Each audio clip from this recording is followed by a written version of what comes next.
Nice. Hey, Manny, how are you?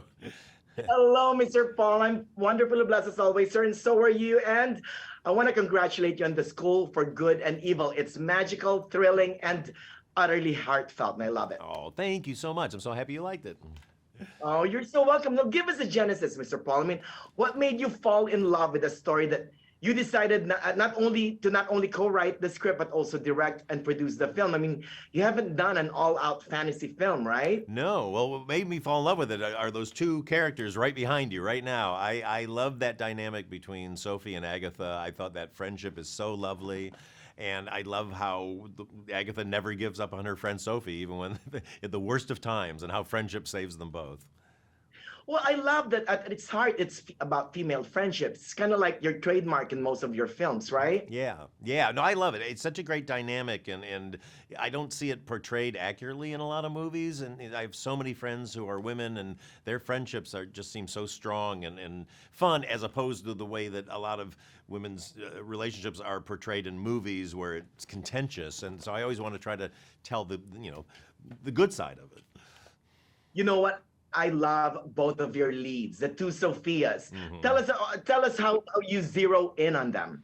Yeah, well, I mean, Sophia Ann Caruso, I actually saw on Broadway in Beetlejuice before I even knew about this project, and just said I want to work with her.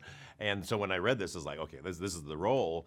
And then Sophia Wiley came in and auditioned for us, and it was just like she just completely blew us away. And I was just like, she has to be in the movie. And they had to do their final chemistry read on Zoom, so they weren't even together in the same room, and they still had so much chemistry over the internet. So if they had that, I knew they'd be great on the big screen.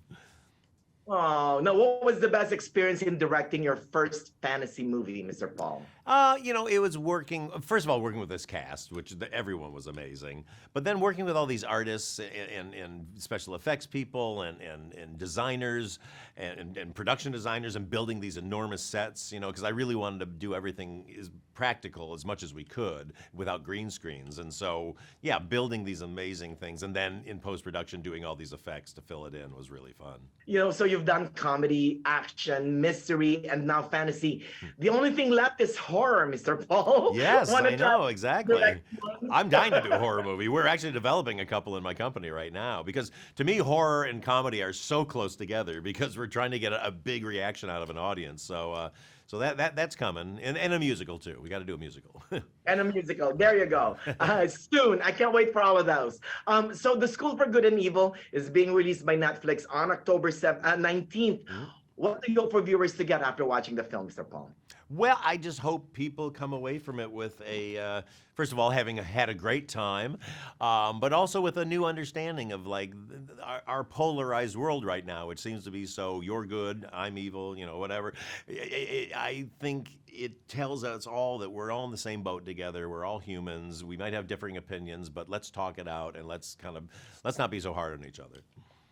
That's right, because we're very complicated. There's really no good or no outright evil as well. Exactly, exactly. We're a mix of everything. We're all just human. Oh, a big congrats on The School for Good and Evil again, Mr. Paul. Like what the movie said, it's a fantastic story where every great fairy tale begins. Here, here. Well, thank you, Mandy. It's so good to see you. Oh, thank you, sir, and good luck, okay? Cheers. Thanks.